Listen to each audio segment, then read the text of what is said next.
Hi, it's Ryan the Tailsend, and it's one of those times that I was, of all things, watching House and have had this like existentialist, not nightmare, but existentialist question that always seems to come up at this time at night, 5 in the morning. Uh, you realize how small you actually are. You realize that drinking water could kill you. Have you seen this before? This is like an extreme gulp. Um, I usually drink one of these once every few days. Uh, I fill it with diet soda, but realize that it is 1.5 liters, which is 52 ounces. It's almost 2 liters worth of soda, and I drink one every few days. I drink a lot of soda, caffeine and stuff. And which is probably the reason that I'm awake at 5 something in the morning. I like doing videos and I like writing at this time, and today it seemed like today would be a better day to do a video. Plus you could probably get used to my glasses. See, look, stripe, there's a stripe. I'm not flipping you off. But it's a great time to reflect on how small you are in the world. It's that time right before sunrise when it's really dark and there's nearly no sound, except for if you're in my room where you would hear the sound of a fan. I can't really go to sleep without a fan anymore. But there are so many things in my life that I have done, and there's so many things in my life that have happened to me that I know that my life cannot compare to a lot of people.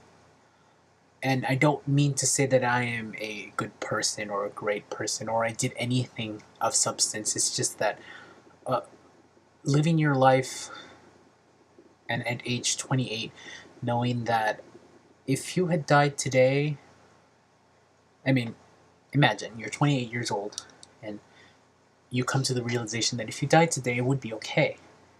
Not to say that I'm suicidal and not to say that I haven't been suicidal before. Thought about it many, many times, and I'm sure lots of other people have thought about it as well.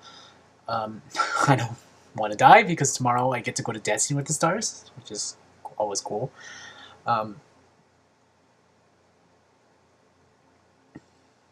I've done a lot of things that are noteworthy, and I've done a lot of things that are really bad. I've gotten people's jobs taken away. I've gotten people in prison, and most of the time I do these things and I don't really feel morally wrong or morally insensitive or any of these things. I feel like my eye is still swollen. Is it still swollen? It's like, it feels bigger than it was before. Anyway. It looks like my glasses are crooked, like it needs to be like this. But if I go like that, it's blurry. So I'm not going to do that.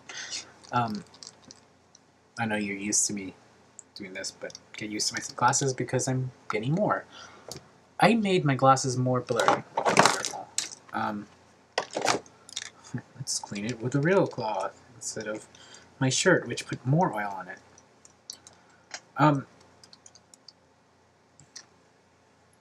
I've lived this long.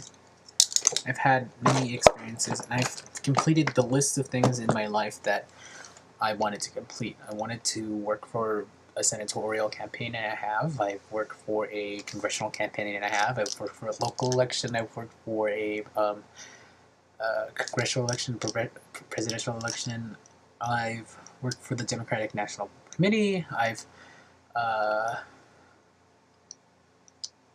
been off the continent. I've traveled over 50,000 miles in a year, which, you know, it sounds like a cool thing to travel 50,000 miles in a year until you actually do it, and then you're like, you wish you had your own bed, you wish you were at home, you wish you had your dog, you wish you could talk to your friends, because when you're somewhere and you can talk to your friends, they're usually asleep, and vice versa.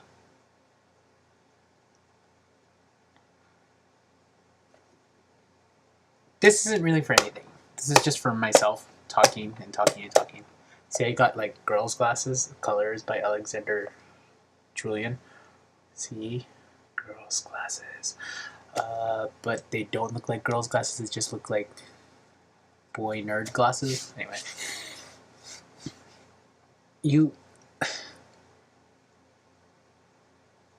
I mean, is this a midlife crisis? Because I'm not that old. I'm still in the 20s. Is this just me taking stock of what has happened in my life? I know that just for the very fact that I live in the United States and for the fact that I have a computer and running water and electricity, that I am better off than 96% of people on Earth. They don't have electricity and flush toilet and water, clean water, and things like this. You don't realize it until you go to these other countries. The Philippines is a developing country that does not have all of those things necessarily in one place. You may be able to go to the toilet and they have no lights, just because the electricity grid is just so wacky that sometimes there is no, there's just no electricity. Or you go to a place where there's only squat toilet. That's always fun, especially if you don't practice or aim. Usually everything points down, but sometimes it doesn't. Thank you, Japan. And I've been to Europe. I've been to Puerto Rico. I've been to the Philippines. I've been to all of these places, Canada, Mexico, and I know that it is ultimately a privilege for all the things that I've done, and it is kind of a privilege to have done all the things on my bucket list already. One of those things that was completed last year, because I won a car, was a cross-country trip. I didn't go all the way across country. I went to Texarkana, Texas, so I went halfway across country and then I went back. So I guess that's the whole country if I had drove all the way to like Florida or Maryland or something like that. But I didn't want to because I didn't have anywhere to stay. Apparently, most of my friends live on each coast. So there's nowhere to stay in the middle unless I want to stay in the car. And the prospect of staying in a little compact car with no air conditioning in the middle of the desert or in the middle of Texas where it's really humid, or the Gulf states, just did not seem wonderful to me. Now, I'm stuck at home playing Facebook games, doing nothing but writing, and occasionally going out to take pictures, which has been a godsend because I love my camera. I love my camera. I love it. I love it. I bought this for $200 at Best Buy because it was the old model, but I bought a really good lens, Minolta Konica Minolta lens that is like 30 years old, but it's like better than any other of the lenses that I have. It's better than the kit lens, and it's better than the zoom lens that I have. I've sold it, so I can say I made money off of photography. I've sold a bunch of pictures, thousands of dollars worth. Not enough to make a living, but I would love to make a living off of it. But I haven't been able to. And all of the rest is like kind of funny. I got stuck in an unfortunate economic situation where there's no jobs, there's nothing around, and there are millions of other people in the country that are in the same position and they can't do anything. They may even have education and skills like I do, and there's still no jobs. And it's not like this is like the unhappiest place that I've been in. I've been much more unhappy many other times in my life than I have been now, and I'm not sure if that's due to age or to just experience. But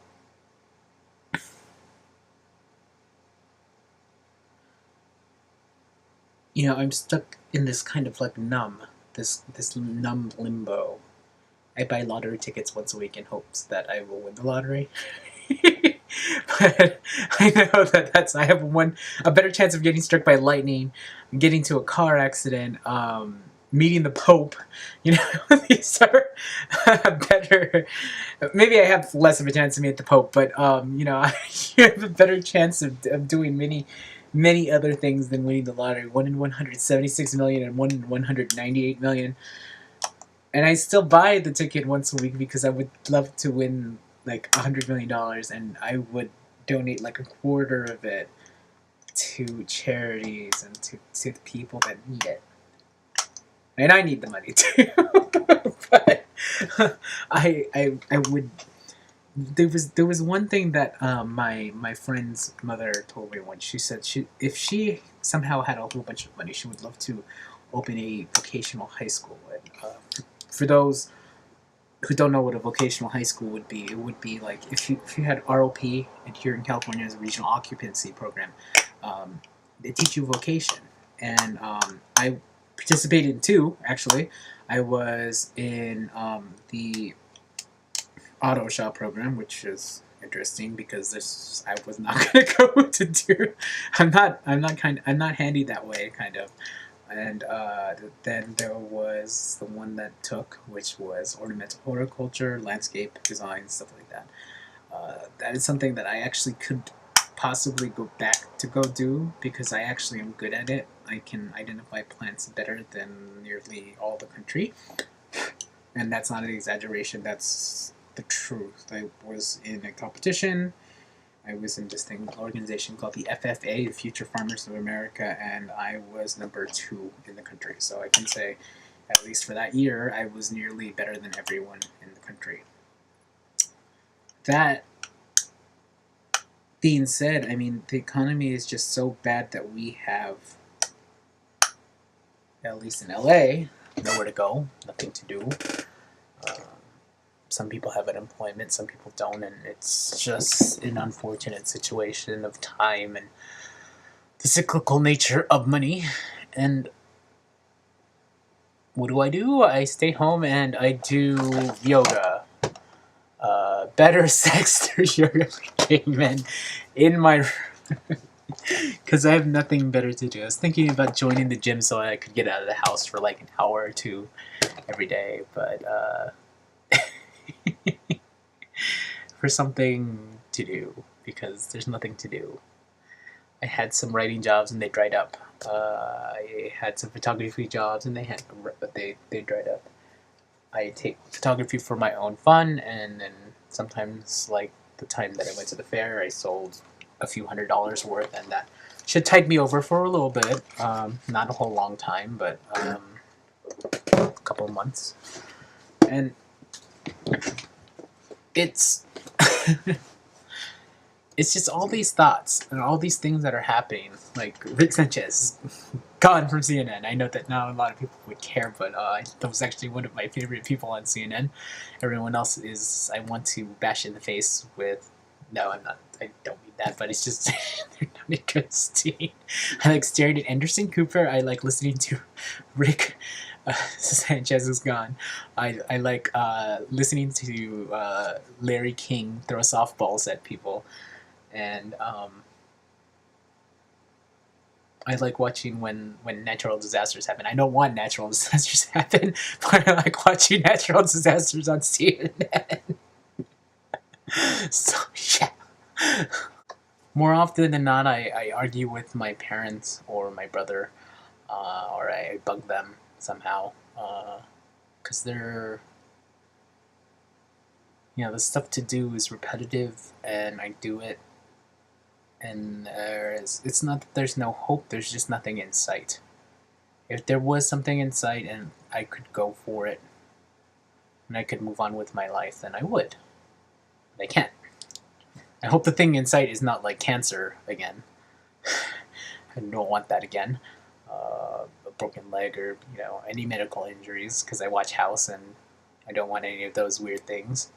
I don't want sarcoidosis or all those weird medical conditions that I hope I never will get, but being allergic to berries and lots of food additives, that more often than not would go to hospital, which I did last year, from orange flavored gum. I'm allergic to berries, but apparently I think there was some berries in orange flavored gum, and I was at the hospital for 2 days. That's beyond the point. And I'm laughing, but most people wouldn't laugh, but I'm laughing. Just a quick warning before you watch this, and before I even introduce myself, this may be a 15 to 40-minute video, so if you want to stop watching, stop now. Also, if you've gotten to this far into the video, what should I sing for American Idol? I have 2 more days before it's like cut off, or I think maybe 1 more day. I was thinking like, hello, is it me you're looking for? And glasses or no glasses? Maybe I look weird enough with glasses, I don't know. Okay. And I know a lot of this is gonna sound like indifferent, or I'm drinking, or you know, it's when they say it's gonna get better, you hope so. You hope that the economy is not going to become something like Japan, where they're in like a 20-year recession or a 20-year dip. It went down and it stayed down and it never went back up again. And it's possible that we've gotten to that point because Europe has gotten to that point at some point during this decade, and Japan was in that point for like 20 years. But there are new emerging technologies like YouTube and the internet and Web 2.0 and all of these things, HTML5, and the industries that are more virtual and more to make people's lives, at least technologically, easier. It's not going to necessarily make someone in Dubai be able to have more water, or someone in LA to make it a little warmer, or somewhere in Southern Africa to make it so that they're not going to get HIV or AIDS. But we have to solve the problems now, because if we don't, things linger and just kind of stays the same, and then we will move on to something. But all the great movements in history have all been somewhat tied to a technological revolution, may it be energy through use of steam engines, or information through use of like telegraphs and telephones, and now the internet. And when these two things change, there's huge revolution, and we had the technology revolution. I think we're going to have the clean energy revolution, and then what will happen from there? Who will end up being the world power? I don't know. It may still be us for another 100 years. The way that things happen in the 21st century and the 20th century is that no one power is on top for more than usually a few hundred years. The Brits, the Spanish, the United States, Rome is one of those ones that went away, came back, went away, came back, but still it was a world power for such a long time. China. And they come and go, but no one is ever number one for a very long time. My brother said my lips are really pink. I think my teeth is really yellow compared to that. That's the color of my teeth. I bleach them sometimes, but then they scare people and little children. My teeth are too white. What I'm saying is I don't know what I'm saying. I have this strange, happy outlook on something that's bad, and I would like to change the world, and I know that I can't at this moment.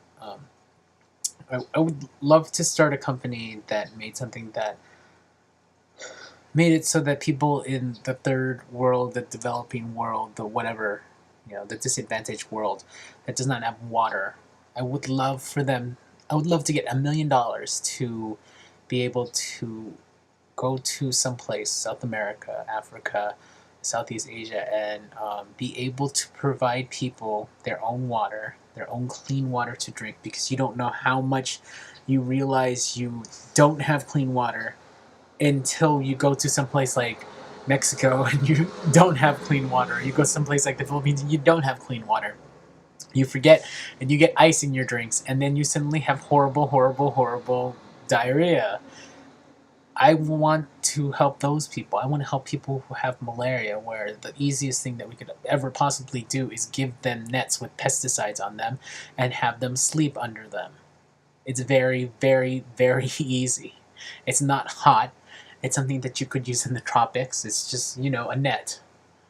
And it seems like such an easy solution because we have nets in our house.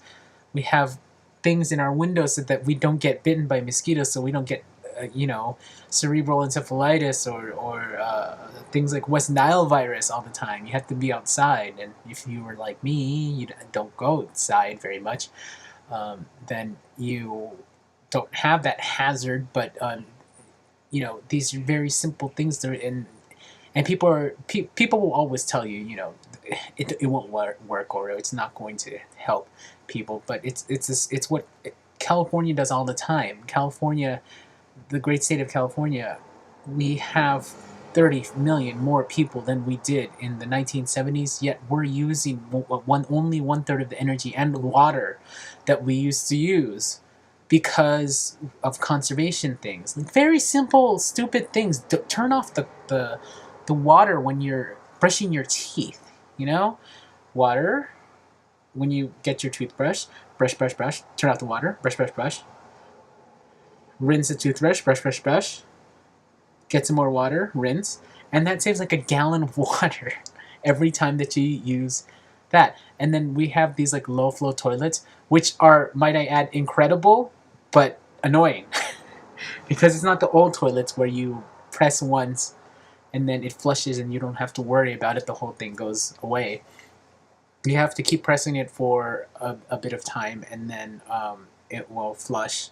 But it flushes faster with less water than the old toilets. Like it kind of just like goes whoosh into the toilet. Like think of like if you ever been in a airplane toilet, it kind of just like sucks it up.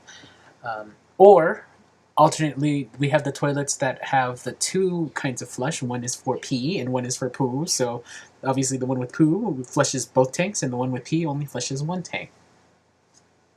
Simple, really simple things. Garden timers, timers to set the sprinklers. I'm not saying that you shouldn't water your grasses and stuff. I don't think that we should have grass in the front yard. I think we should have stuff that is more native and more water conserving kind of thing.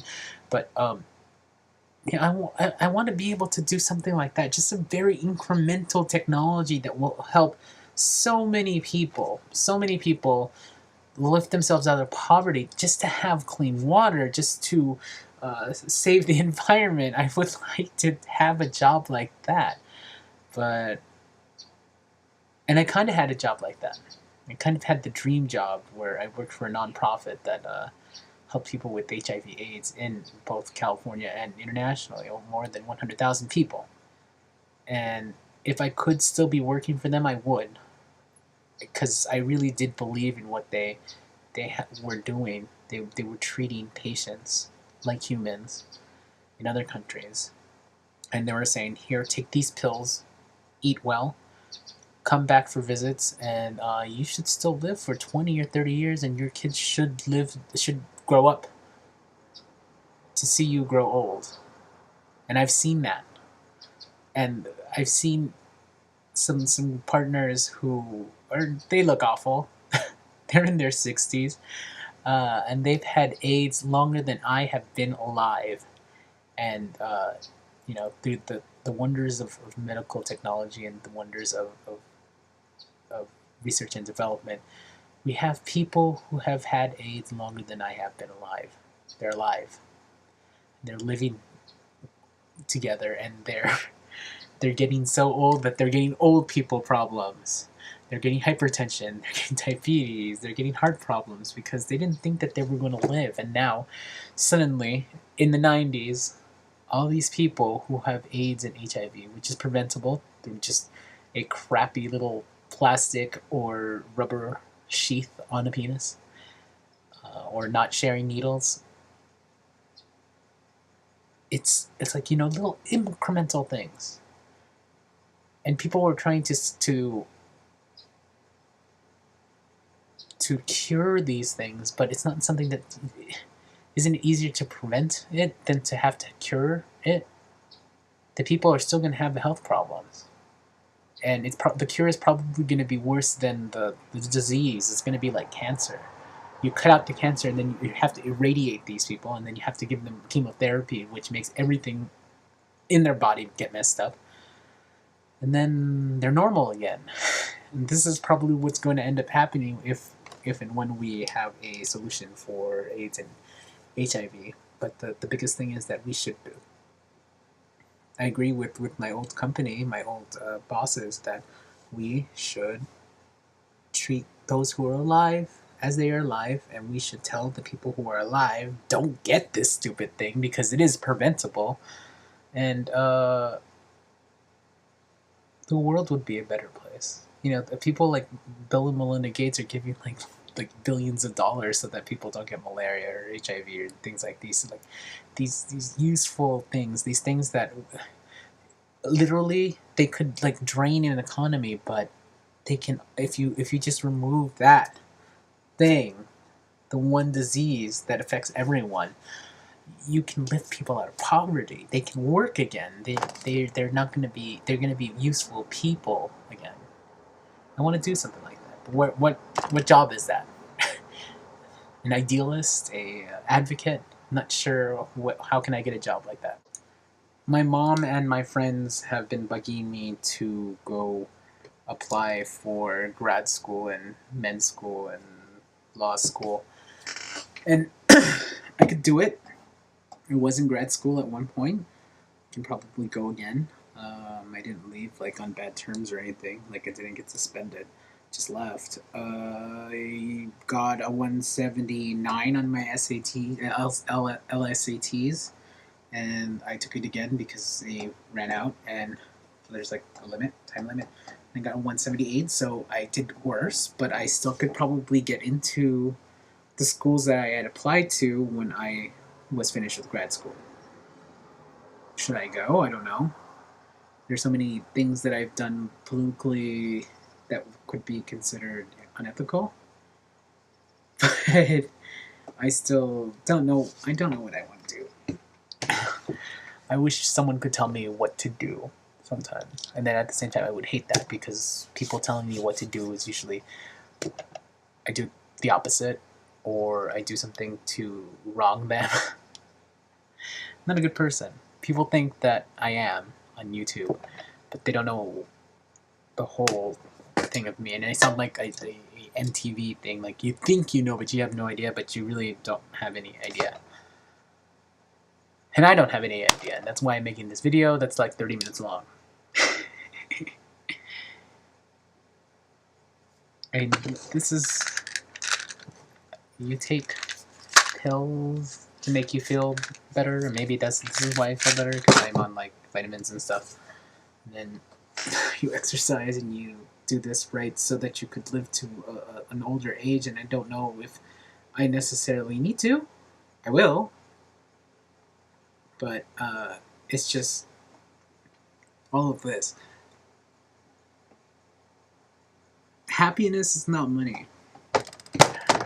Happiness is like freedom of thought, freedom of like your own fears and your own inadequacies and things like that. When I get unhappy, it's because I have someone challenge me or something like that, and